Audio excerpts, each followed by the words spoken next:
大家好，今日係2025年嘅1月14日。今日睇到一新聞咧，令我覺得不勝唏噓嘅。咁啊，新加坡咧就係一直係所謂嘅國際金融中心啦，但係佢同香港唔同。香港國際金融中心咧好主力係做股市尤其是係做 IPO。咁啊，英國咧倫敦咧就係做黃金啦、債券啦、期貨交易啦，以及咧都有做股市嘅，就相對分散一啲。佢股市咧就比不上香港咁活躍㗎。咁但係佢仲有其他嘅即係金融投資啊嘛。咁啊，新加坡咧近年咧就好主力係做咩咧？好主力係做家族辦公室喂，不嬲咧都有個新聞就話新加坡同香港嘅家族辦公室有競爭嘅。香港咧就聲稱咧有3000幾間家族辦公室，新加坡咧啱啱咧舊年啊增加咗2成噶啦，增加咗400間以上。咁啊，而家去到2000間，即係原本由大概1500、16間咧就變成咗2000間。雖然咧喺數量上係少過香港嘅，但係咧佢佔全球家族辦公室係超過50%嘅資金嘅。跟住即係個量係少過香港，但係市場佔有率係佔整個世界家族辦公室一半以上喎。咁呢個犀利啦，係咪？因為咧佢哋家族辦公室嘅門檻就好高嘅。香港咧就500萬使費1年就得噶啦，新加坡咧要5000萬新加坡元先能夠做到入場門檻。呢個家族辦公室咧喺新加坡開得唔係講笑。咁當然前幾年咧有好多富豪咧就喺新加坡開家族辦公室，尤其係中國嘅富豪。近年咧就多咗英國嘅富豪去，因為英國咧喺工黨上台之後咧大幅加稅啊嘛，所以咧啲富豪咧都要想辦法去杜拜有一啲嚟咗香港啦，有啲所謂嘅桌球世界冠軍就嚟咗香港，咁亦都有唔少咧係去咗新加坡噶。咁但係咧前幾年咧去呢個嘅新加坡搞家族辦公室嘅中國富豪咧，有一啲咧就回流咗嚟香港。個原因就係因為新加坡咧係嚴厲嘅法治國家佢哋要求咧嗰啲人咧係提交好有力嘅、好詳盡嘅呢個稅務文件，同埋咧要證明佢家族辦公室咧嗰個資金來源係邊度嚟係咪已經完稅，係咪合法嘅咁但係咧好多中國嘅富豪咧就冇辦法提交點解咧？喺中國做生意，佢唔係一個完善嘅法治地方嘛，梗係要走啲後門嘅梗係咧啲錢咧未必完全乾淨嘅。咁所以咧結果咧有唔少人爆出，之前我講咗啦，有幾十人咧涉嫌咗同呢個嘅緬甸柬埔寨園區詐騙園區有關啲資金嚟新加坡搞家族辦公室結果咧就係喺新加坡警方咧大規模拘捕行動。咁但係有一個問題啦，我講完呢個故事之後咧我好唏噓覺得，因為咧近來咧緬甸柬埔寨嘅所謂嘅詐騙園區咧嘅新聞又再非常之熾熱。咁如果大家留意下個地圖，你就見到啦，新加坡咧其實就係印度支那半島，即係叫中南半島嘅最南端嚟嘅，就鄰近咧呢個嘅印尼群島但係呢個新加坡咧，即係佢個地點就係喺中南半島嚟嘅，其實對上就係馬來西亞，即係以前嘅馬來亞聯邦啦再對上咧就係緬甸，呢啲咧都係曾經咧係英國殖民地嚟嘅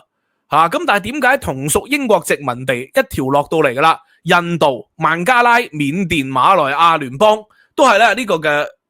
英國殖民地，偏偏淨係得新加坡咧係能夠發展到今天嘅經濟嘅飛騰啦。點解淨係新加坡能夠成為咗國際金融中心，而其他國家做唔到呢？甚至乎其他國家而家仲係相當落後呢？馬來西亞就好一啲嘅，再上到去老撾呢個嘅緬甸、柬埔寨就真係好惡劣噶咯。越南同埋中國就曾經一度成為共產主義國家啦，柬埔寨都係由共產黨統治過啦。咁但係南方嘅就普遍比較好啲。咁我今日想探討呢個問題，借咧關於最近咧詐騙園區嘅問題咧就可以講下啦。因為咧，KK 園咧就係早2年已經即係成為咗熱門嘅焦點新聞啦。然後咧就傳出呢個嘅緬甸泰國中國柬埔寨嘅就軍方警方咧就銳意打擊，因為你泰國咧就旅遊業為主嘅。如果有啲人去到泰國俾人哋有騙有好有拐又好，而家咧甚至乎綁架也好，去到緬甸園區，呢個對泰國嘅旅遊業咧打擊係有滅頂之災嘅。而家陳奕迅演唱會都要取消啦，對泰國旅遊業一定係造成傷害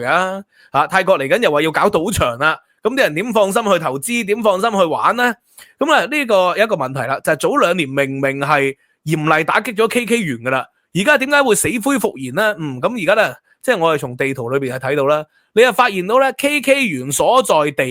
就係呢個克倫邦呢個克倫邦嘅地方。然後咧今次咧即係園區就係重點啊！呢個大陸嘅影星啊、黃星啊，或者好多香港人咧被綁架、被誘騙嘅，就係呢個嘅苗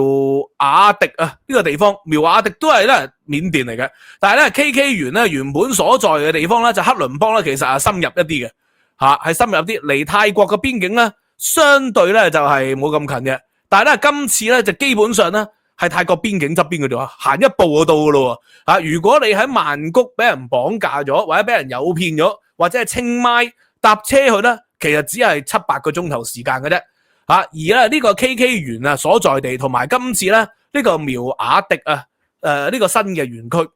其實相差只係2個幾鐘頭車程。即係點？即係其實死灰復燃嚟嘅，只不過咧係換咗個竇之前咧又話緬甸軍方警方咧就拘捕咗5萬幾人連同柬埔寨啦，然後將嗰啲人咧就交翻俾中國引渡翻中國。喂，咁你拉咗5萬幾人就放翻嗰5萬幾人，然後咧又有新嘅一批人嚟啦，又喺呢個緬甸邊境度經營。點解會出現到咁嘅情況咧？當然我哋知道咧，因為緬甸咧係喺呢個嘅2次世界大戰之後，其實長期陷入咗內戰。即使咧緬甸政府軍同埋呢個地方嘅軍閥咧打呢個內戰咧打咗幾十年都未打完喎，甚至乎咧喺50年代以後咧蔣介石仲留咗一支軍隊喺緬甸，就諗住空降翻去大陸嘅。結果咧就係空降翻大陸失敗啦，隨住朝鮮戰爭爆發咁佢哋呢批人咧就留咗去緬甸，有部分咧就翻咗去台灣，咁但係亦都有部分咧就留咗緬甸。佢哋以後點生活咧？佢哋啲軍閥點生活咧？佢哋原本係軍人有槍嘅係國民黨嘅軍官嚟嘅，咁佢哋點樣生活咧？佢哋就留咗喺度，然後咧就種鴉片經營呢個毒品嘅事業。咁呢個係第一批人啦。第二批人咧就係即係呢個緬甸咧本身係英國殖民地啊嘛，後來要脫離英國獨立嘅時期，有一啲人咧係唔認同政府軍，或者係政府軍內部分裂咗出嚟，佢哋亦都有武器，亦都割據咗。咁所以整個緬甸咧就唔係一個統一嘅國家嚟嘅直至到後來昂山素基咧即係民主化上台，短暫嘅呢個即係叫做統一啦名義上就係停止內戰啦。但係咧好快昂山素基咧亦都俾緬甸軍政府拘捕。緬甸咧長時期咧實行軍事獨裁，喺2次世界大戰以後咧一直長時間咧係實行軍事獨裁。咁所以喺咁嘅情況底下咧，喂，緬甸嘅軍頭同埋嗰啲詐騙園區嘅金主勾結起上嚟，你係奈佢哋唔何嘅，佢哋亦都唔係靠旅遊業雖然咧你喺 Expedia 咧就見到一啲咧克倫邦個旅遊嗰啲地點喂 KK 園就喺嗰度仲有啲人去嗰度旅遊去睇佛教嗰啲遺址即係你仲敢去嘅咩？係咪？梗係唔敢去啦。咁呢度就好唏噓，就問一個問題啦，點解同屬中南半島緬甸、柬埔寨咁惡劣，馬來西亞經濟遠比唔上新加坡？點解會係咁咧？點解淨係新加坡偏偏能夠繼承到英國嘅法治呢個就係一個長久歷史問題啦。因為咧從地圖咧你哋就睇到呢個英國人咧佢哋唔係立亂建立殖民地啊嘛佢哋本身一早已經擁有咗呢個嘅印度然後咧從印度去孟加拉再結合到咧呢個嘅緬甸咧，其實係一條路嚟嘅由印度孟加拉去到緬甸，呢個咧係印度支那啊嘛咁所以其實咧當時係英屬印度，咁所以印度咧呢個英屬印度係包括埋緬甸嘅。而英國人咧喺呢個嘅中南半島以及喺印度嘅殖民管治咧，就唔係好似新加坡同埋香港咁樣喎。新加坡同香港咧係依賴佢哋咧發展商業，係作為一個嘅國際金融中心。由1880年代呢個光緒年間，香港同新加坡咧已經係一個國際金融中心啦。因為咧要透過香港融資去做一啲嘅遠洋嘅貿易太古怡和渣打匯豐呢啲傳統老牌嘅英資嘅企業咧，就喺香港同新加坡發展，尤其是喺香港。咁而新加坡咧作為中轉站就係做船隻啦做呢個轉口港啦。咁亦都咧有大量嘅中國嘅華人就喺東南亞度打工噶嘛，賣豬仔噶嘛咁所以咧喺馬來亞或者喺印尼嗰啲地方咧就做橡膠園噶嘛。咁所以咧佢哋嘅錢就要透過新加坡匯去香港，再喺香港匯翻去呢個嘅珠三角或者係福建地區，甚至乎上海。咁所以咧1880年代咧新加坡同埋香港就成為咗國際航運中心。同埋國際貿易樞紐以及咧國際金融中心啊。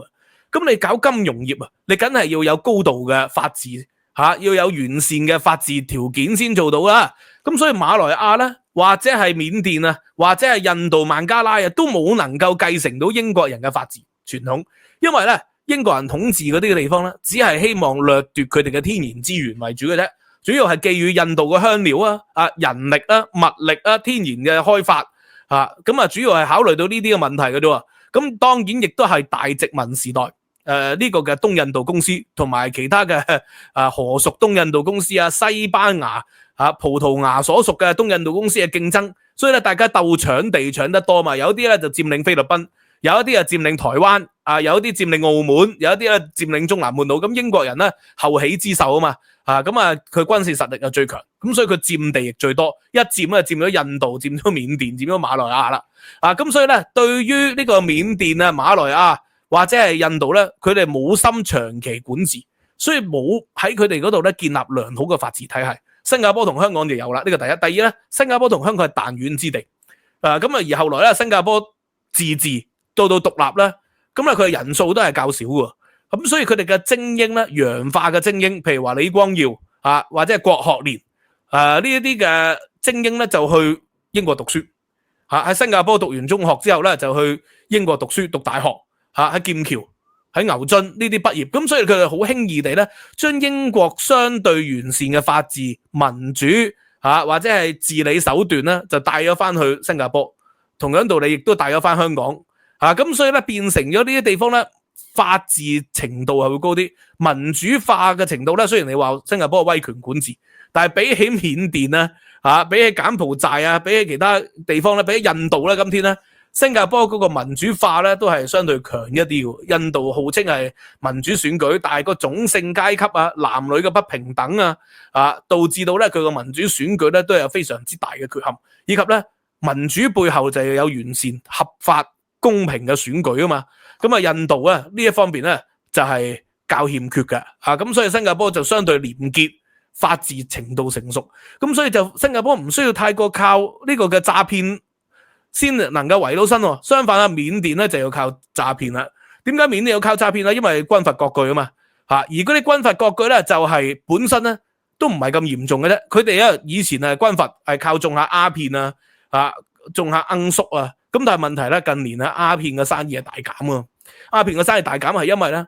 合成製嘅呢個毒品冰毒嗰啲咧大行其道嗰啲係全球任何地方嘅工廠都做到美國嘅電視劇集 Breaking Bad 喺學校裏邊都製到毒喺屋企又製到毒喺架車裏邊又製到咁所以變成金三角呢個嘅以往靠罌粟買賣嘅生意大受打擊咁所以佢大受打擊就要轉型啊嘛。咁直至到遇到咩咧？直至到遇到一帶一路咧，哇咁就係一個重大嘅契機啦。咁喺大概習近平咧喺2016-17年嘅時候提出一帶一路，咁咧呢個緬甸咧亦都反水咁喺嗰個時候咧，好多嘅軍閥咧就有機會咧勾結咗中國嘅官員呢啲所謂嘅中國國際經濟交流中心一帶一路就係緬甸亞太國際智慧產業新城指導工作其實呢啲咪所謂 KK 園咯咪就係克倫邦嘅 KK 園一帶嘅地方嚟咯，呢啲園區咯就係因為中國嘅資金大量湧入咗去緬甸，同埋緬甸軍政府或者地方嘅軍閥咧勾結起上嚟咁呢啲中國嘅資金入咗去，咁有唔少咧就係有國企嘅成分喺裏邊嘅，就算唔係有完全國企嘅成分都係咧由呢個嘅國家指導底下有好多咧呢啲中國嘅商人入咗去，咁包括埋咧澳門嘅黑幫香港嘅黑幫都去嗰度盤踞，咁所以緬甸由以往係搞毒品變成咗轉型啦。就係搞一帶一路詐騙員因為中國咧，佢哋中國嘅投資，中國人呃翻中國人係最常見噶嘛，而中國人咧最容易受到詐騙嘅。咁我之前用咗咧Paul Smith 一個博士論文叫寒冰，咁呢個寒冰到底係寒冰定寒冰都搞唔清楚，因為睇個譯名嘅。如果係寒冰咧，就係呢個韓國瑜個女，咁但係似乎未必係嘅，可能同名同姓或者寒冰都唔出奇啦咁嗰個博士論文嘅研究就係中國人咧就普遍係相信權威，所以咧較容易受到詐騙，呢個其中一個啦。咁其二就係頭先講過啦，中國做生意或者係做事情好容易係走後門嘅，唔走後門咧走正門咧就好難去申請到牌照啊，好難去申請到一啲嘅事情喎，好難完善到件事，所以中國人好多都身有屎，所以權威部門一打俾你咧，佢哋咧就會覺得咧馬上怯起上嚟，馬上驚起上嚟，所以中國人咧係最容易騙嘅原因就係咁解。咁而呢個一帶一路咧就係中國嘅資金去到緬甸柬埔寨啊嘛，然後喺嗰度咧就發展啦，而家好多嘅官方嘅背景嘅人喺度，咁啊當然啦呢一個官媒即刻就出嚟指控啦，喂唔係喎，以前拉好多咧都係台灣嘅詐騙犯嚟嘅，台灣人嚟嘅，咁啊甚至乎咧大公報喺尋日出咗篇文章啦，就話咧大公報直擊黃賭毒騙集中營就係呢個妙瓦底罪惡之城台灣黑幫係幕後嘅。咁台灣有冇黑幫喺幕後咧？咁可能有台灣黑幫係參與嘅。咁但係問題成個城咧都係因為一帶一路資金而興建噶嘛。而坦白講台灣嘅黑幫有咩勢力可以足以令到軍閥係保護佢啊？如果唔係一啲更龐大嘅勢力，啲地方軍閥甚至乎緬甸嘅政府軍、柬埔寨嘅政府軍，點會能夠長期保護呢啲嘅詐騙員呢啲詐騙員無數嘅人走去當地，去泰國、去緬甸嘅中國領事館度報咗案噶嘛，備咗案噶嘛，但係中國領事館都破獲唔到嘅喎，咁點解破獲唔到啊？因為背後勢力好強大啊嘛，而呢個背後勢力點解咁強大？如果係普通嘅黑幫係竹聯幫嘅竹聯幫有冇咁嘅勢力啊？竹聯幫可以用到嘅錢咪講緊幾億、幾十億台幣，係咪啊？咁咪知詐騙生意動輒一年係講緊幾百億人民幣嘅。背後係咁龐大嘅生意，咁所以咧唔會係台灣黑幫咧能夠控制。台灣黑幫最多係艇仔有參與，就好似香港、澳門有啲黑幫14K 和勝和呢啲咧，可能喺當地咧都有份參與，但係背後一定有更重要嘅老闆喺後邊噶嘛。咁而呢啲更重要嘅老闆，中國咧政府話不斷要打擊噶啦，咁但係你打擊極咧，佢哋都仍然喺度喎。咁個原因係咩咧？就係成個中南半島以呢啲國家為首，就係長期陷於呢個嘅內戰，同埋咧英國殖民管治嘅時期咧，就冇為佢哋提供咧完善嘅法治制度，亦都唔會有民主嘅選舉。呢個係一個歷史原因。咁二次世界大戰以後咧，佢哋陷於混戰，咁所以咧更加發展唔起上嚟。咁亦都係因為呢個原因咧，60、70年代中國咧喺當地資助搞共產革命，所以結果令到中南半島咧亂上加亂。馬來亞都有陳平馬共嘛，都係由中共資助嘛，咁所以共產革命喺柬埔寨成功咗啦。赤柬曾經咧就係有大規模屠殺，由毛澤東嘅資助底下咧就係發展咗出嚟嘅。咁呢個我以往咧亦都引述咗馮克教授嘅研究係導讀咗啦，藍思寧教授嘅研究亦都導讀過咯。咁所以咧呢個係另外一個階段啦。咁去到最近啦，最近咧又係因為一帶一路嘅資金湧入，令到咧呢啲地方軍閥咧同埋軍政府獲得更多嘅資源，享有更多嘅呢個嘅權力分享，咁成為咗咧呢啲詐騙員嘅保護傘。咁所以點解啲中國嘅影星王星或者仲有啲嘅網紅去到咁快被救到因為嗰啲地方政府軍或者警察根本知道嗰啲人喺邊噶嘛，係傾掂數傾咗出嚟，你救到嗰啲人，你冇去破獲嗰個園區喎。你如果知道嗰啲人喺邊度，你就可以理論上破獲嗰個園區嘛，但係冇所以嗰啲影星咧好快被救到咧，就係因為咧受到呢個嘅中國網民普遍嘅關注，佢哋係名人啊嘛。如果唔係名人嘅，咁就唔會有人關注，只能夠繼續喺園區裏邊咧係工作噶。咁當然我有懷疑一單新聞，有一個馬來西亞一個人咧就去到柬埔寨園區，結果因為佢話佢唔識英文唔識電腦，就俾人放生出嚟。咁但係之前有好多新聞就係佢哋係活摘器官噶嘛。一個豬仔咧可以喺園區裏邊幾萬蚊至到幾十萬係賣俾其他園區，呢個園區做完幾年又賣去其他園區再做幾年嘅咁永無天日嘅喎，呢啲人係咁，所以揸乾揸淨啦，最後咧就係活摘器官啦。咁所以嗰個馬來西亞嗰個人咧，可能真係有其他途徑令到佢離開到冇理由真係連佢器官都唔要放走咗佢咁所以咧你睇翻咧大陸以前嗰啲新聞咧。今日頭條都係中國嗰啲媒體嚟啦呢個2018年咧緬北嘅妙瓦底KK 園正式動工，由國務資政當年仲未被拘捕嘅昂山素姬出席嘅。咁然後咧2019年咧園區建成啦，由中國國家發改委呢個嘅寧吉節喺嗰度發表喎。咁即係睇翻啲舊新聞咧，就係咁嘅情況。咁但係當然啦，即係而家中國官媒就嘗試描述咗呢件事同台灣黑幫係幕後黑手嚟嘅。咁但係嗰啲詐騙嫌犯咧，就即係有啲就破獲咗，有啲就拉咗人，咁5萬幾人就遣返翻中國嘅，咁都係嗰個道理啦，就係主要因為佢嘅係中國人啊嘛，咁所以咧梗係大量咧去誘騙啲中國人去做詐騙園區，就話有啲工作而家咧就話演唱會去結伴啊，旅遊去結伴啊，然後咧就喺泰國、喺曼谷、喺清邁就綁架咗佢哋，咁所以因為你要在地文化啊嘛，如果你即係揾一個緬甸人去打電話辦公安嘅，咁人哋一聽到唔信你係中國公安，唔信你係國安嚟喎，咁所以你梗係要誘騙啦，在地誘騙，而家咪誘騙香港人咯，你要扮香港入境處，你要揾個口音係正確噶嘛，你一聽就知道咧，我哋係香港入境處，咁你就唔信噶嘛，你即刻 cut 線噶嘛，台灣人你梗係要有台灣口音噶嘛，呢個有閩南口音識講啲台語先可以同啲老人家傾偈啊嘛，新加坡人又係，咁我哋啲新加坡，但係新加坡人咧被去咧嗰個比例相對咧較頭先嗰啲國家地區咧係少一啲，因為新加坡人嘅經濟條件相對好一啲啦，咁所以貪圖啲小便宜咩走水貨嗰啲咧機會率相對較少一啲，咁所以今日從呢個地圖咧就係衍生到歷史啦，呢個同屬係英國殖民地。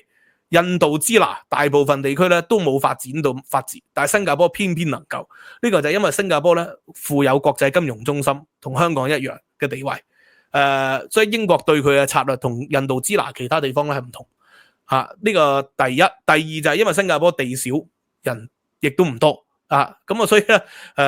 較容易咧將英國嗰一套咧複製翻去，再結合到傳統儒家文化，形成到今天新加坡模式，咁所以呢個亦都係一個巧妙之處啦，香港亦都係啦，結合到傳統中國文化，啲人嘅勤勞啲人嘅做事認真咁所以香港嘅經濟奇蹟過去100幾年咧係咁輝煌嘅，咁但係直至到即係由治及興啦，咁傳統英國嘅法治制度咧喺香港咧就唔再係好似以往嘅故事咁，呢個就另當別論啦。所以今日就係分析到呢單新聞講到中南半島嘅故事。咁希望大家可以支持啦 ，like、subscribe、share， 收費平台 Patreon 啦，仲有獨家嘅參考資料。中國近代史課咧已經係上載咗最新一講，就係講關於呢個嘅國民政府在台灣歷史。講到去70年代蔣介石之死之前嘅故事。希望大家可以支持啦。上我嘅課15蚊美元一個月就可以咧無限重溫嘅啦，年費訂閱仲有 discount， 無論係 YouTube 嘅會員還是 Patreon 會員都可以睇到嘅。希望大家踴躍加入去。知識有價，拜拜。